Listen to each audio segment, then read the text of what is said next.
आदाब नाजरीन, हैदराबाद में मुसलसल बारिश के बायस शालीगुंडा ज़हर मीर मोमिन के करीब डेयरी फार्म की पुरानी दीवार गिर गई, जिसके नतीजे में 2 भैंसे हलाक और करीबी रिहायशी जोड़ा जख्मी हो गया। चारमीनार AIMIM MLA जनाब मीर जुल्फिकार अली साहब चारमीनार AIMIM MLA जनाब मीर जुल्फिकार अली साहब ने फौरी तौर पर मुतासरा मुकाम का दौरा करके सूरत हाल का जायजा लिया।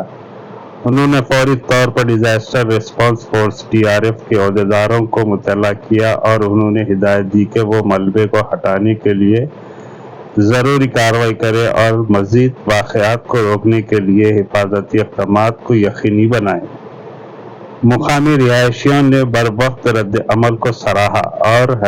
हकाम पर जोर दिया कि वो इलाके में दीगर पुराने ढांचे का मुआयना करे जो जारी बारिश की वजह से खतरे में पड़ सकती है।